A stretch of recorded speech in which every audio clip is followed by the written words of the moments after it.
there, it's Christy with the Chirp YouTube channel. I'm here today to talk a little bit more about engagement and to give you some examples from my classroom. I have a new little buddy in my classroom who is new with us. Last week was the first time that we met him. He has a very difficult time engaging with people. He becomes very easily dysregulated, which means not calm. And he oftentimes becomes aggressive and extremely noisy when he has to engage with another human being for any particular reason. This is what I would call the difficult to engage child. I have a video on that topic specifically. You can find it if you click on that card above or on the link that I will put in the description box below this video. With this little guy, we discovered that he had a particular fondness for some Disney books that I had in my classroom, which no one else really likes, so it's very convenient. He was so hyper-focused on those books that he was not engaged with anything around him. He was not paying attention to any people. He was not participating in any social interactions whatsoever. He was completely focused on those books. It's not that being focused on books is wrong. But in this case, it was a sensory experience. He was smelling the books. He was looking at the books very, very close up to his eyes. I suspect it was meeting some of his desires and needs to shut out the rest of the world. And his hyper-focus on these books was a great way to do that, so that he didn't have to interact. While I appreciate that he has the need to buffer himself against the world, and that the world is far too much for him. He doesn't particularly like people, he doesn't particularly like interacting. We need to help him learn new skills. We need to help him be able to learn from his environment and from the people around him. We need to help him enjoy human interaction, because that's what it means to be human. One of the ways that we are going to do this without completely dysregulating him all the time is by teaching him that every activity has a built-in endpoint, and that when the endpoint comes, there needs to be some human interaction to keep that going. I decided to do this in our classroom with a visual symbol because it was the least human of the human interactions that we could think of, and because it's the easiest and the simplest to do. And because we're going to have a lot of human adults in the classroom, and it helps him to be able to take a picture and hand it to any waiting adult. We want to make sure that this is interchangeable between human beings, that any human adult in the classroom would be able to interact in the same way. This child is nonverbal, so it had to be something nonverbal that he could actually accomplish.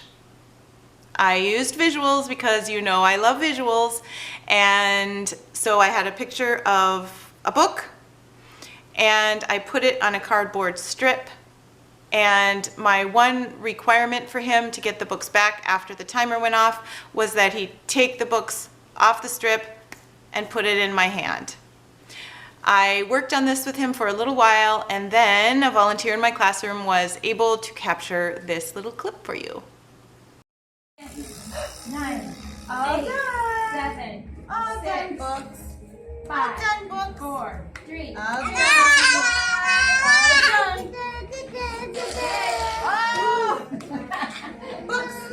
oh no, here it is. Books. Books, Oh please. no. Books. Are we going to... I have to tell you that when that happened, I had goosebumps over my whole body. I was very, very excited that he learned that so quickly, and that he was able to keep himself calm enough to do what we needed him to do to be able to get the activity to continue. I have to tell you that this child is extremely engagement averse. He's very difficult to engage. And after about 2 or 3 of these cycles, he was done. That was all he had in him. That was the only amount of engagement he could put out for that particular time span. I would hope that if I were in his home with him, if I were his parent, that I would be able to let him recharge a little bit, reboot by spacing out, doing what he needed to do to build up some more fuel, and then try that again with that activity or with whatever activity he's interested in doing it with. This is why it's so important to know what drives our children, what motivates the students we work with, and what they really want, what's interesting to them. We have to get inside their little heads so that we become a conduit for what they want. So they have to go through us to get their wants and needs met. This means they're learning how to interact with human beings, and that is what engagement is. Please see the other videos that I have done on engagement. There are a lot of them because it is the foundational skill through which children learn every other skill. Without engagement, children cannot learn the way that they're meant to learn. They cannot develop the way that they're meant to develop. If you have a child you're concerned about in the area of engagement, please get some help, get some professional assistance, because it doesn't get better on its own. Most of the time it gets worse, and your child has big gaps where he should know certain things, but because he was not engaged with the world, he wasn't able to absorb that learning. We don't want that for any child, especially not your child who's completely precious. Please get some assistance. I recommend a speech-language pathologist. We are usually the ones who do the most about engagement. Early childhood developmental specialists of various kinds, if you can find those, they also are helpful. But it's hard to know what the titles of those kind of people are going to be. So starting with a speech-language pathologist, one who specializes in early childhood or in developmental delay, those are the ones who know the most about engagement. And you can always say, my child isn't engaging properly. I'm concerned about my child's engagement, my child's communication development.